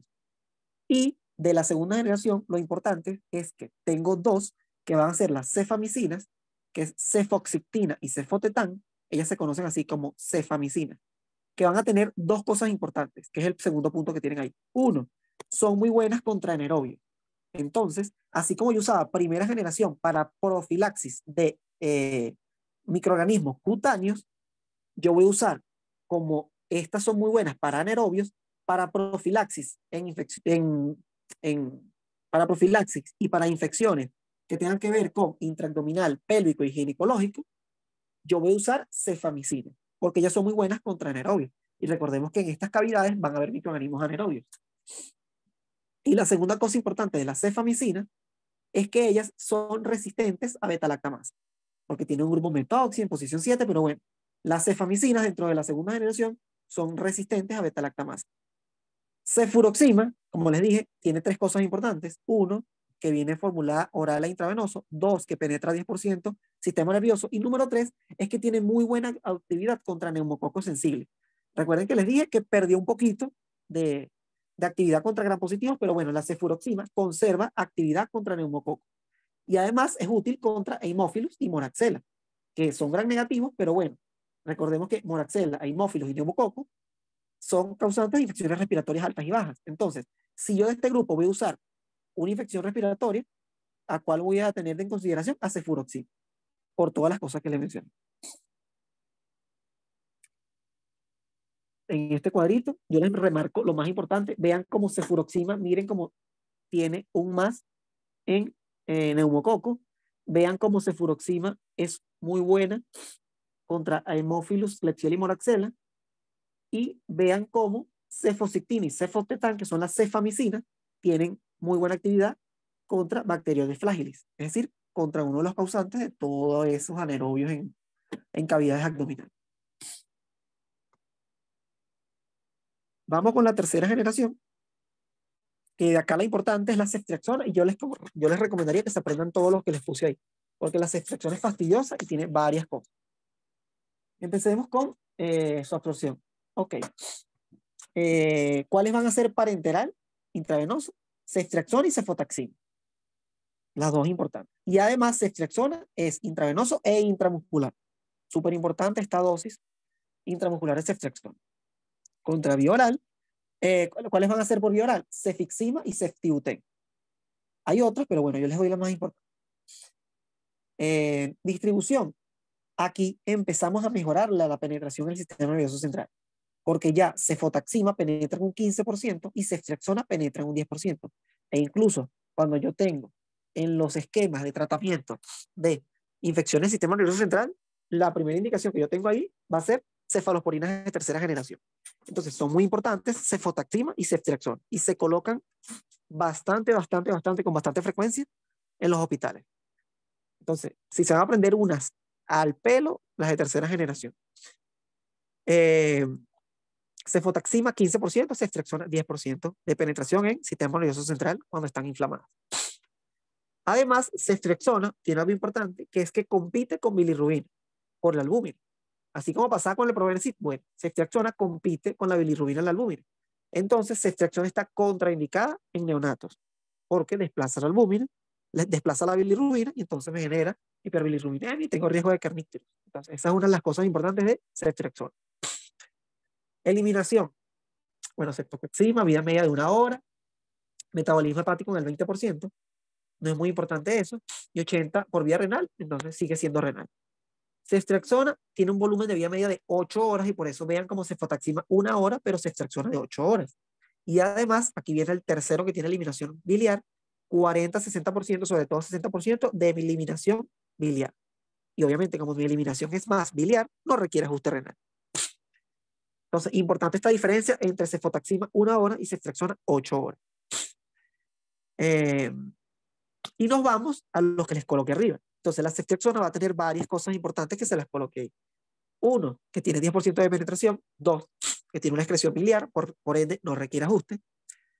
3, esto es una reacción adversa nada más de ceftriaxona que puede generar colestasis intrahepática o pseudolitiasis biliar, y esto es porque fija iones de calcio.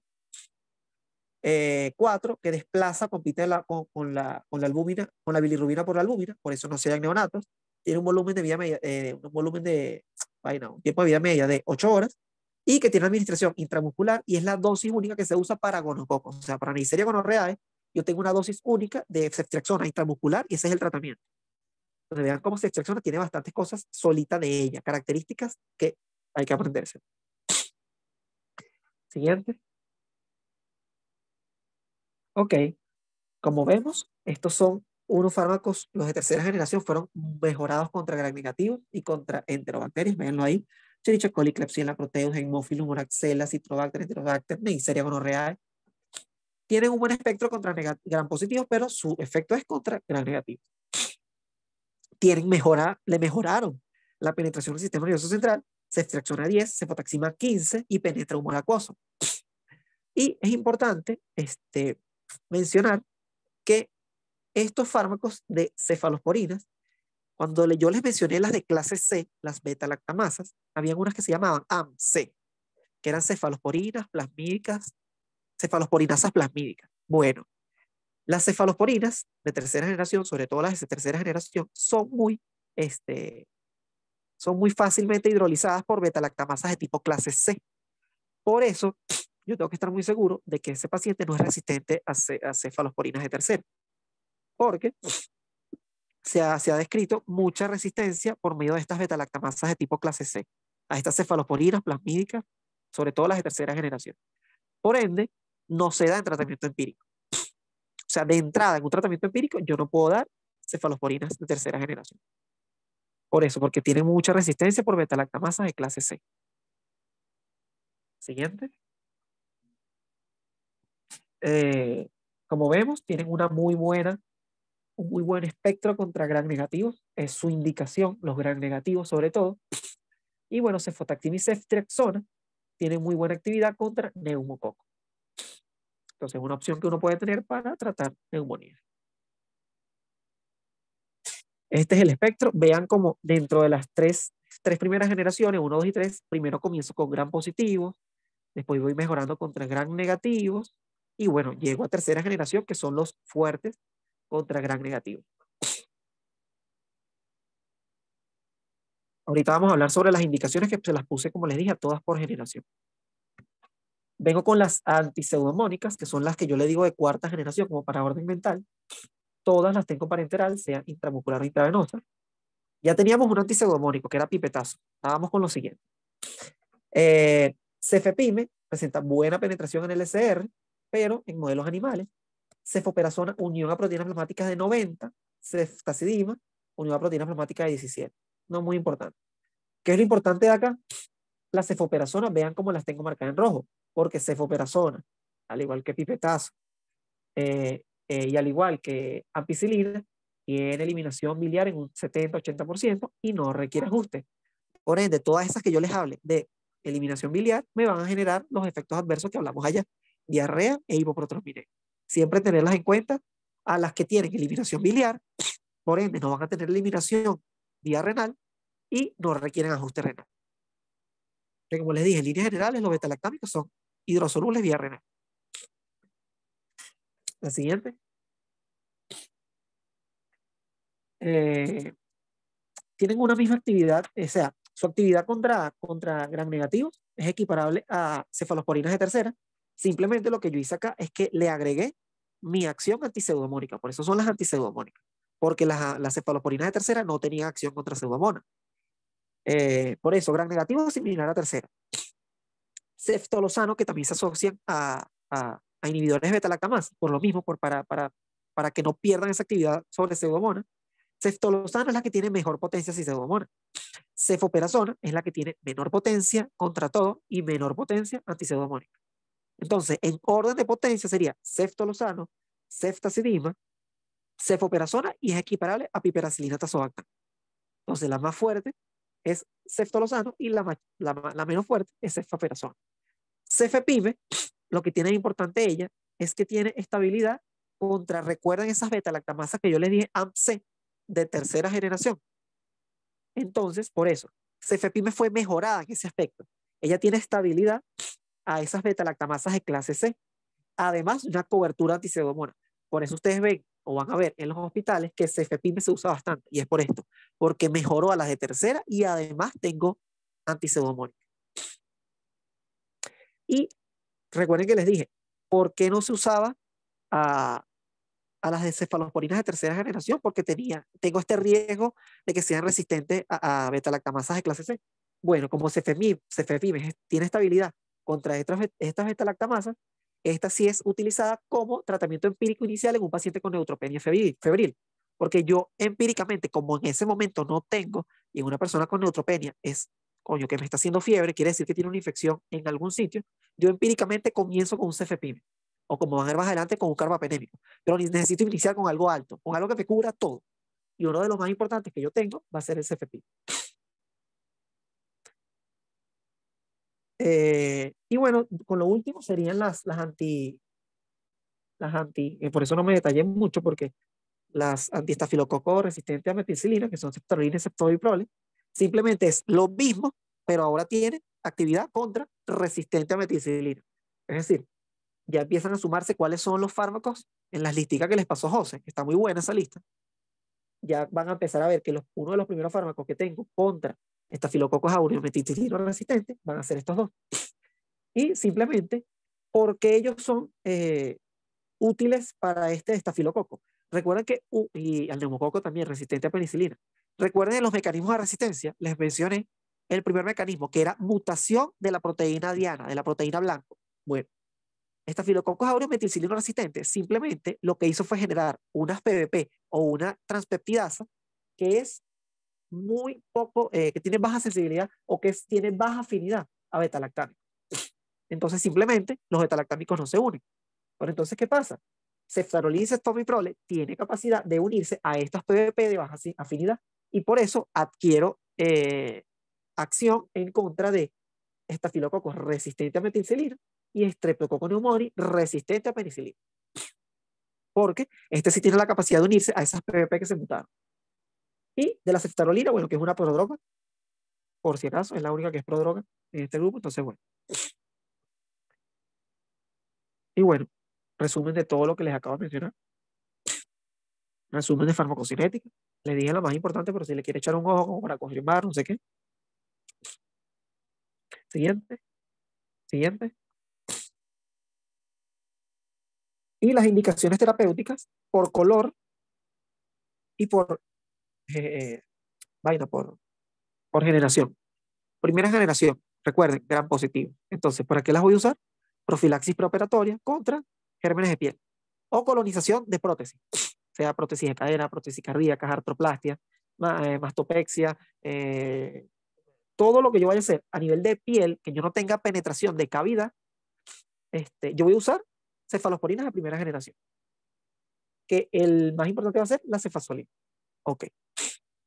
O también, cefadroxila se usa en infecciones de piel, que cada vez se usa menos, está bien, pero en los esquemas está descrito, cefadroxila.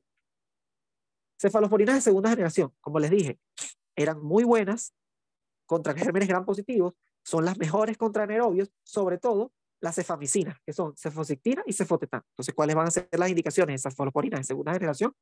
Profilaxis de cirugía abdominopélvica o procedimientos intraabdominales ginecológicos o infecciones intraabdominales por gram negativos y anaerobios, tipo peritonitis, enfermedad inflamatoria pélvica, diverticulitis. Entonces yo voy a usar cefalosporinas de segunda generación, sobre todo cefamicina. Cefaloporinas de tercera generación, muy buenas contra gram negativos. Y además tengo una que es muy buena contra neumococo. Entonces, ¿con qué las voy a usar? Infecciones severas por Escherichia coli, Klebsiella, Proteus, Terratia e Haemophilus. Entonces, ¿cuáles van a ser mis enfermedades de indicación? Neumonía adquirida en la comunidad e infección del tracto urinario. Y bueno, para enfermedad de Lyme y para gonococo, yo tengo esa dosis intramuscular de ceftriaxona que les di. Antipseudomonas, infecciones por Pseudomonas aeruginosa. Y recuerden que las infecciones por Pseudomonas aeruginosa generalmente son las neumonías nosocomiales. Entonces, si es en la comunidad, cefaloporinas de tercera. Si es nosocomial, cefaloporinas de, yo les digo, de cuarta o antipseudomónicas. Y cefaloporinas anti-MRCA, ¿para quién se van a usar? Bueno, para MRCA. Sí. En este cuadro es lo que les acabo de decir. Y vamos con las reacciones adversas de cefaloporinas, que no es que son muy diferentes. En realidad aquí todas las reacciones adversas son parecidas, solo alguna que cambia que otra. Las hipersensibilidad van a ser las mismas. ¿Qué es lo que cambia? Es que tengo el rojo acá. Entonces, las penicilinas, como les dije, eran las que iban a hacer más reacciones de hipersensibilidad. Ya aquí vamos disminuyendo. En la cefalosporina voy a tener un 5 a 10% de que un alérgico a penicilina me desarrolle hipersensibilidad cruzada. Es decir, no todo el mundo me va a generar hipersensibilidad cruzada. Y en especial, esto ocurre nada más con las más, vamos a decir, con las menos potentes. Penicilinas naturales o cefaloporinas de primera y segunda. Entonces, 5 a 10% es lo que me va a generar una reacción cruzada de hipersensibilidad entre cefaloporinas y penicilina. Efectos adversos, siguiente. Hipoprotrominemia, y es por lo que le dije, porque disminuye la absorción de vitamina K, más que todo sobre cefoperazona, cefamandol y cefotetán. Se las coloqué aquí. No sé si se acuerdan el grupo, o sea, esto ocurre porque el grupo que yo les mencioné, el metiltetrazoltiol, es el que es un inhibidor competitivo de la vitamina K. Por eso es nada más dato curioso. Lo importante es que disminuye la absorción de vitamina K. Y la siguiente, el efecto adverso importante, como les dije, de los efectos adversos gastrointestinales va a ser la diarrea. Sobre todo con cefoperazona, ceftriaxona y cefotetán. ¿Por qué? Porque te generan o sufren de circulación enterohepática. Con la ceftriaxona, como les mencioné, pseudolitiasis vesicular e ictericia neonatal. ¿Por qué? Porque desplaza a la bilirrubina a la luz. Y además fija calcio. Pendiente con esas cosas que les dije de ceftriaxona. Tromboflebitis y dolor localizado, bueno, siempre que se inyecte. Y cefepime se asocia a convulsiones. Pero en pacientes que tengan, como les dije, predisposición a convulsiones. No en todo el mundo. Esta lámina, si quieres, se la leen, pero lo que les quería decir es que esos fármacos que tienen excreción o circulación enterohepática, como ceftriaxona, cefotetán, cefoperazona, ampicilina y pipetazo, yo se las he ido mencionando poco a poco, que tengan esa excreción biliar me sirve para varias cosas, pero a la vez es una desventaja. ¿Para qué me sirve? Cuando tengo infección localizada en vías biliares. Y si tengo infección localizada en vía biliar y está obstruido, cefoperazona es la elección. B o 2, que me pueden causar efectos adversos importantes, que son los dos que les mencioné. Diarrea, porque me altera la microbiota, e hipoproteínemia, porque inhibo la síntesis o la absorción de vitamina K. Y lo otro que sería bueno es que si yo tengo un paciente que no puede usar porque tiene un compromiso renal, entonces yo sé que los que tienen eliminación biliar no requieren ajuste renal, por ende puedo usar ceftriaxona, ceftriaxona, cefotetán, o sea, dependiendo. Son las tres como ventajas, desventajas que tengo de estos fármacos. Listo con esto, cuadrito, cuadrito, cuadrito.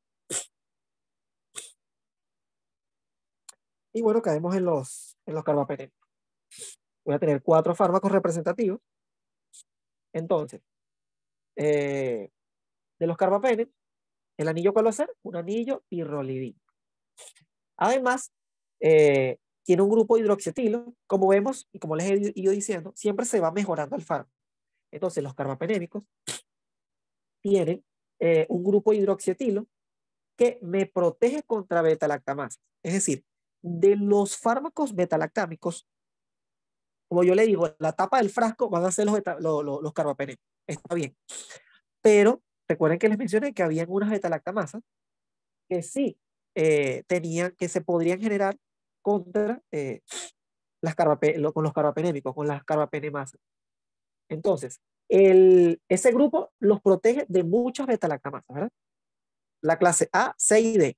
Pero existen beta-lactamasas contra carbapenémicos. No es que no existen, o sea, sí existen, que son las carbapenemasas. Esas son las clase B. Bueno, cuando un fármaco me desarrolla resistencia a un carbapenémico, olvídate. O sea, olvídate del grupo completo. Porque en el momento que yo tengo una carbapenemasa, generalmente me genera resistencia a los otros beta-lactamas. Entonces, es esto importante sobre los carbapenémicos, que están protegidos contra muchas beta-lactamasas, pero que si yo llego a generar carbapenemasa, olvídate del grupo. De los carbapenémicos, también son hidrosolubles, pero son menos hidrosolubles que los demás. Además, son moléculas que tienen bajo peso molecular, es decir, son pequeñas. Y además tienen una estructura neutra, que era el suiterión aquel de bioquímica. Bueno, eso quiere decir que son neutras. ¿Eso qué es lo que me está diciendo? Que uno va a penetrar muy bien esas porinas, recuerden. Si es pequeño, si es neutro, esa porina la penetra rápido. ¿Y quién tenía porina? Gran negativo. Y además que tiene mejor penetración en los tejidos. Entonces, como les digo, carbapenémicos, tapa el frasco. O sea, están mejorados en todo, en espectro, en penetración, en todo están mejorados. En resistencia. Por eso son los compuestos más potentes, los más estables, con mayores efectos, con mayor espectro, con mayor actividad y con mayor resistencia a la inactivación enzimática. O sea, carbapenémicos son fármacos muy útiles, muy buenos, pero obviamente no es lo primero que voy a usar a menos que yo esté haciendo un tratamiento empírico. Ok, vamos con la farmacocinética de cada uno, que aquí en realidad son 2, 3 cositas y sobre todo el ertapenem. Vamos con el imipenem. Voy a ignorar todas las proteínas plasmáticas porque yo los voy a agrupar así. Imipenem, meropenem y doripenem a un lado y ertapenem para el otro. Porque ertapenem es el que cambia en todo. Por ejemplo, imipenem, meropenem y doripenem tienen baja unión a proteínas plasmáticas. Pero el ertapenem, vean, tiene unión a proteínas plasmáticas de 85%. Ok. Imipenem, meropenem y doripenem son hidrosolubles, menos hidrosolubles que aquellos, pero siguen siendo hidrosolubles. En cambio, ertapenem es más liposoluble, o sea, es liposoluble y además tiene alto peso molecular. Quiere decir, es grande. El imipenem, ahora sí voy con el imipenem particularmente, es hidrolizado por una dipeptidasa que se encuentra en el borde del cepillo del túbulo contorneado proximal. Entonces, eso hace que el tiempo de vida media me disminuya mucho. Por ende, el imipenem viene coformulado con cilastatina. La cilastatina es un inhibidor de esa dipeptinasa del borde del cepillo. Entonces, ¿qué es lo que pasa? Como yo coformulo el imipenem con cilastatina y siempre viene 50 y 50 de imipenem con cilastatina, yo recupero y se mantiene ese tiempo de vida media. Porque si no estuviese con la cilastatina, simplemente el fármaco no serviría para nada. Del meropenem, como vemos también, vean que el imipenem, meropenem y hidropenem, todos tienen tiempo de vida media de 1 hora. Pero vean el ertapenem, tiempo de vida media de 4 horas. Vean que el ertapenem es el que cambia en todo. De imipenem, meropenem y doripenem, todos tienen excreción renal. El ertapenem, como les dije al principio, fue pregunta de examen. Metabolismo hepático en el 90%. Creo que en el resumen, no sé dónde es que lo dice, no sé si es en el libro, confunde, porque lo que dice es que el ertapenem tiene un metabolismo hepático y de esta manera se excreta por vía renal. Es el metabolito el que se excreta por vía renal, pero su metabolismo es hepático. Y fue pregunta que nos hicieron. Y además de todo esto, ya lo que me queda es que el ertapenem se administra intravenoso y intramuscular. Los otros 3 son nada más intravenosos. El ertapenem es intravenoso e intramuscular. Entonces vamos con las cosas del ertapenem. Es más liposoluble, es más grande, tiene mayor peso molecular. Se administra intravascular e intravenoso. Tiene un tiempo de vida media de 4 horas y tiene un metabolismo hepático. ¿Qué más les quería mencionar? Creo que más nada. Bueno, todos tienen muy buena distribución en todos los tejidos, en el SR incluso, pero el meropenem es el de elección en meningitis. O sea, es el que mejor penetra sistema nervioso central. Todos requieren ajuste, excepto ¿quién? El ertapenem, porque el ertapenem tiene metabolismo hepático. Siguiente. Entonces vean acá, como les digo, son la tapa del frasco, son muy buenos contra todos. El imipenem es el mejor contra gram positivos, vean. Pero el meropenem y el doripenem es mejor contra gram negativos. Pero el meropenem no es tan bueno en gram positivo. Por eso, si me preguntas de todos, la tapa del frasco en realidad es doripenem. ¿Por qué? Es muy bueno contra gram positivos, es mejor contra gram negativos y es muy bueno contra no fermentadores, es decir, contra Pseudomonas aeruginosa y con Acinetobacter baumannii. Entonces, doripenem es el más representativo y además tiene acción contra Clostridium difficile. Vean que el doripenem tiene mucho espectro. Esas son las diferencias que yo me aprendería.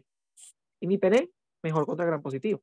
Meropenem, mejor contra gram negativos y mejor en sistema nervioso central. Por eso se usa en meningitis. Pero no es tan bueno en gram positivo. Y doripenem, la tapa del frasco. Bueno en positivo, bueno en negativo, bueno en Pseudomonas, bueno en Acinetobacter y bueno con Clostridium. Y eso fue lo que les puse acá. Eso que les acabo de decir.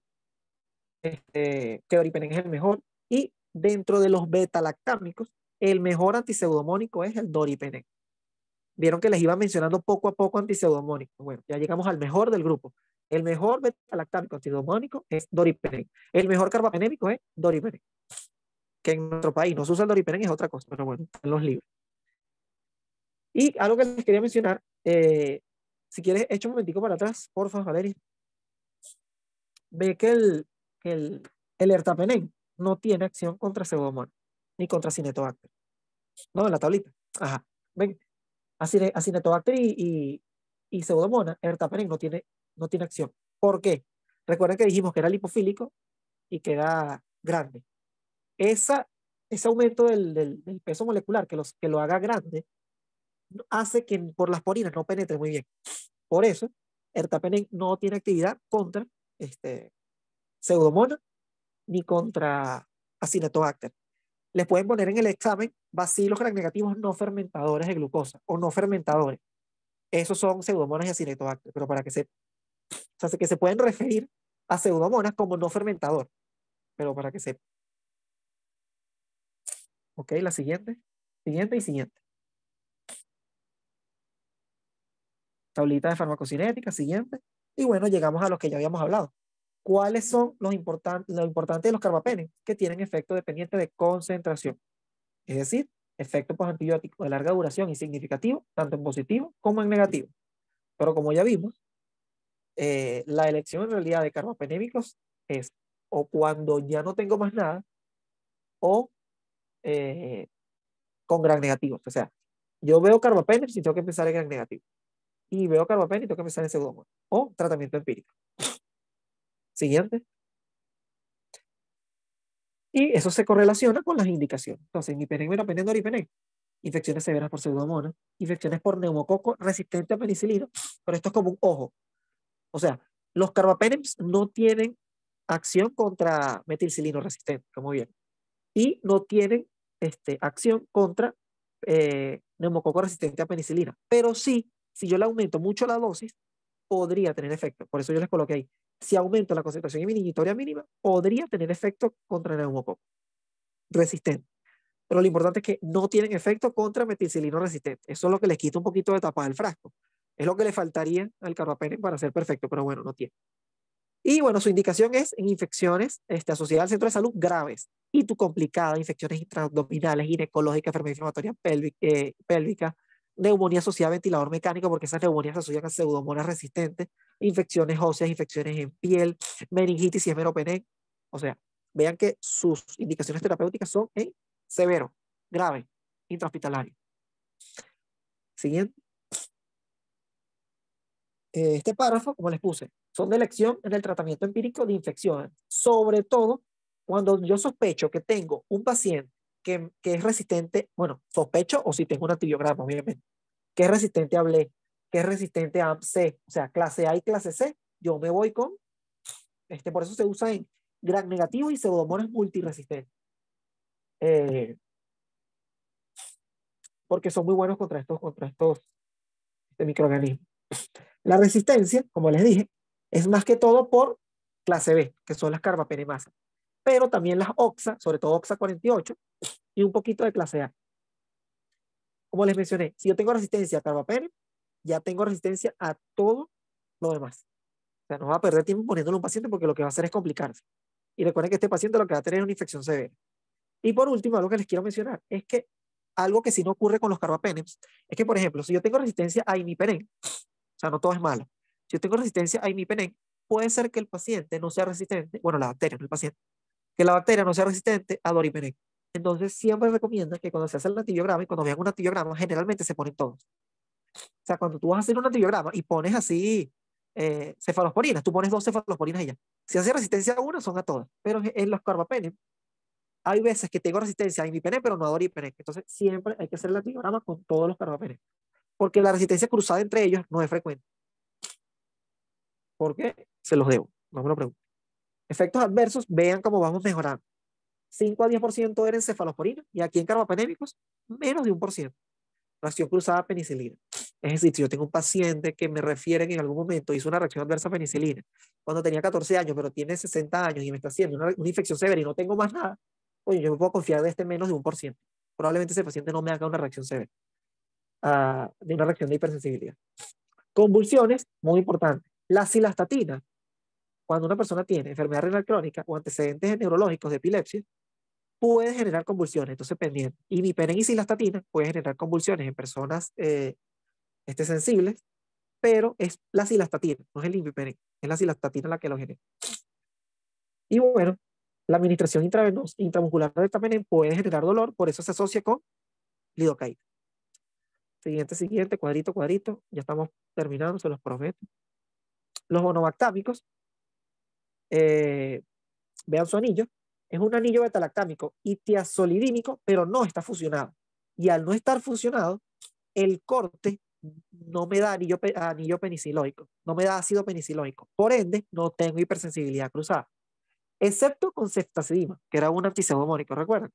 Bueno, pero en líneas generales, como no tengo el anillo fusionado, no tengo reacciones adversas a hipersensibilidad cruzada. Y solo tengo uno, que es el Astreonam.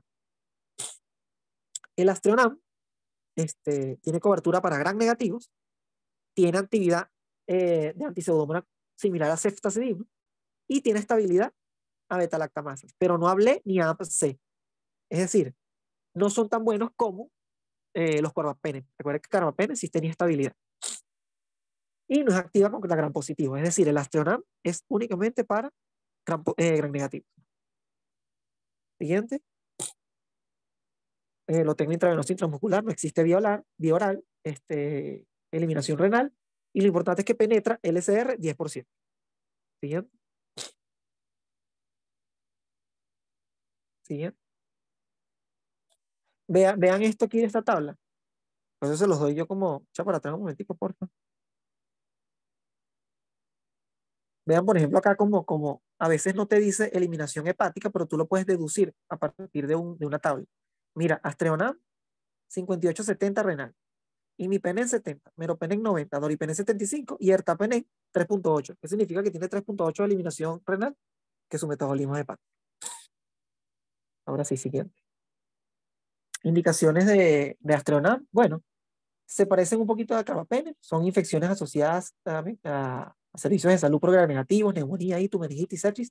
Esto lo que quiere decir es que me lo guardo para cuando no tengo más nada o cuando tengo una persona que es alérgico a penicilina y tengo posibilidad de Astreonam. Bueno, pon el Astreonam porque sabes que no te va a hacer reacción cruzada. Efectos adversos, en realidad no tienes mucho. Solo una potencial hipersensibilidad cruzada, pero nada más con ceftazidima, no se sabe por qué. Tablita.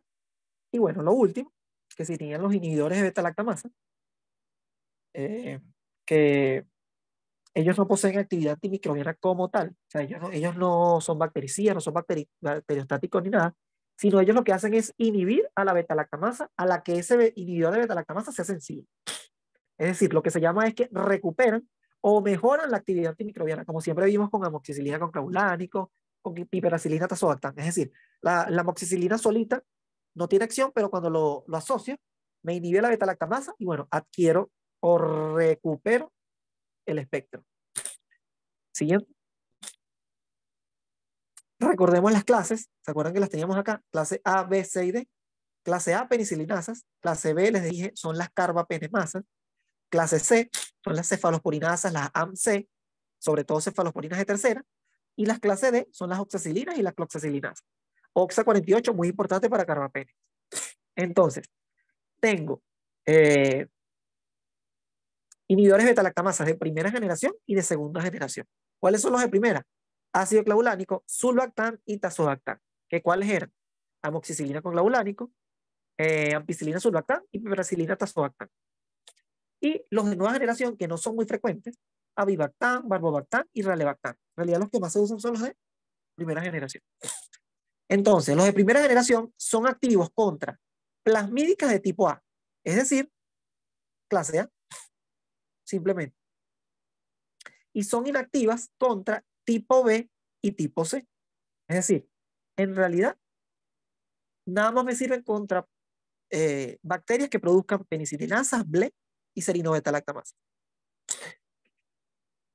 En cambio, las de segunda generación son activas contra, igualmente, tipo A, tipo C. O sea, yo podría usar una de estas cuando me presenta una cefalosporina. Ah, ok. Me presenta beta-lactamasas de tipo AMC. Ok, podría usar uno de estos inhibidores de beta-lactamasas con asociación con su beta-lactámico. Y avibactam tiene acción contra OXA48. No sé si notaron lo que les acabo de colocar. Vieron que clase B no tiene inhibidor de beta-lactamasa y clase D tampoco. Solamente avibactam en OXA48. Por eso les dije, fármaco que te genere carbapenemasas, olvídate del grupo. Porque primero que ni siquiera no existe un inhibidor de beta-lactamasa contra clase B. Y contra clase D nada más tengo la avibactam y OXA48. Y no existe, o no tengo tantas formulaciones con avibactam. Entonces, como vemos, eso es lo único que les tengo que decir sobre inhibidores de beta-lactamasa. Siguiente, aquí son las que tengo, como les dije, amoxicilina con clavulánico, ampicilina sulbactam, piperacilina tazobactam, cefoperaxona sulbactam, ceftazidima acbibactam, ceftolozano tazobactam y meropenem barbobactam. Son las que tengo. Hay unas que están en estudio. En la siguiente lámina, siguiente, por favor. Aquí es como, o sea, más bonito con un cuadrito, contra qué es efectiva cada inhibidor de beta-lactamasa. Y bueno, los últimos dos cuadros es nada más para recordarles que, o sea, simplemente lo que yo hago es recuperar la actividad. Si la perdí sin el inhibidor de beta-lactamasa, la recupero con el inhibidor de beta-lactamasa. Y bueno, aquí les puse unas dosis que no creo que sea muy importante, pero no nunca sabe. Y listo, eso sería todo. O sea, disculpen que, no sé si tienen alguna pregunta, disculpen que me extendí, pero, o sea, traté de ponerles casi todos los detalles. O sea, creo que si me escuchan y anotan cosas, no tienen que estudiar más esto. Y bueno, saben que esto cuántas horas de clase se llevó. O sea, esto tiene bastante preguntas. Tanto, bueno, quiz y en el parcial esto tiene un peso. O sea, el parcial beta-lactámicos tiene peso. Con beta-lactámicos y macrólidos hay peso del examen.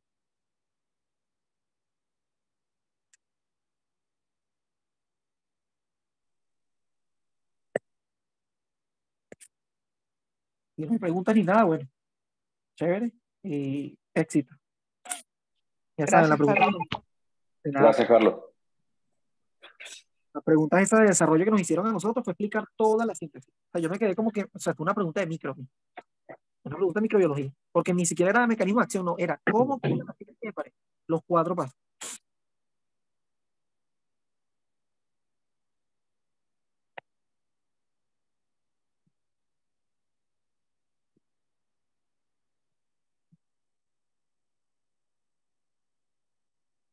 Ah, tenía una pregunta, ahorita que me acordé. Cuéntame.